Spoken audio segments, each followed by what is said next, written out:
Praise the lord, హల్లెలూయా. ఈరోజు మనం మాట్లాడుకోబోయేటువంటి అంశం మార్కులు వద్దు, మార్పు పొందు. ఈ మాట ఎందుకు చెప్పవలసినటువంటి అవసరం ఉందంటే,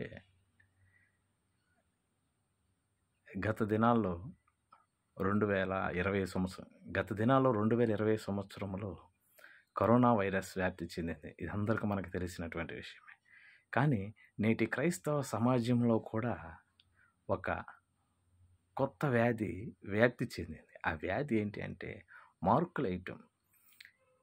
ఈ మధ్య కాలంలో ఏ దైవజనుడు దేవుని యొక్క మాటలు అందిస్తున్నా ప్రతి దైవజనుడికి మార్కులు వేస్తున్నారే కానీ మార్పు పొందటం లేదు.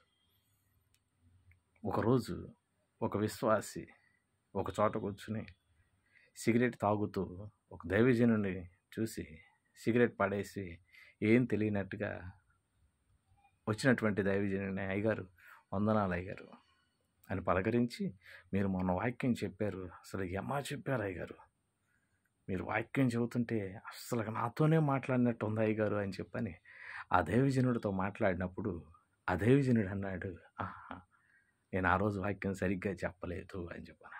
లేదు అయ్యగారు, మీరు వాక్యం బాగా చెప్పారు అయ్యగారు అని చెప్పానంటే, లేదు ఆ రోజు నేను వాక్యం సరిగ్గా చెప్పలేదు అని చెప్పాను. ఎందుకని అయ్యగారు అలా అంటున్నారంటే, నేను ఆ రోజు కానీ వాక్యం బాగా చెప్పి ఉంటే నువ్వు సిగరెట్ ఆ రోజే మానేసేవాడివి. ఆమెన్, హల్లెలూయా.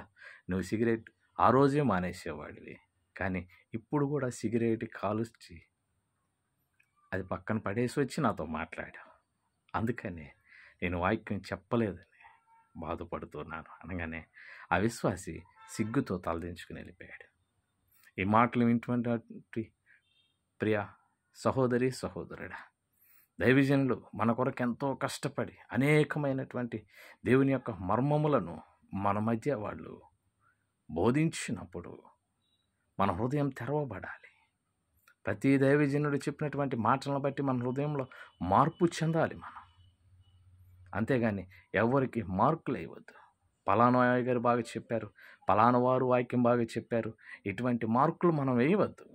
ఈ మార్కుల వల్ల ఎవరికి ప్రయోజనం? మార్కులు వద్దండి. మార్పు చెందుదా ఆ దేవాతి దేవునితో నిత్యము ఆయనతో పాటు కలిసి మనము జీవిద్దాం. మార్పు చెందకపోతే నిత్య నరకంలో యుగాలు వేతన పడవలసినటువంటి అవసరం ఉంది. నిర్ణయం నీ చేతుల్లోనే ఉంది. మార్కులు వేస్తావా, మార్పు పొందుతావా? ఒక నిర్ణయం తీసుకో. God bless you.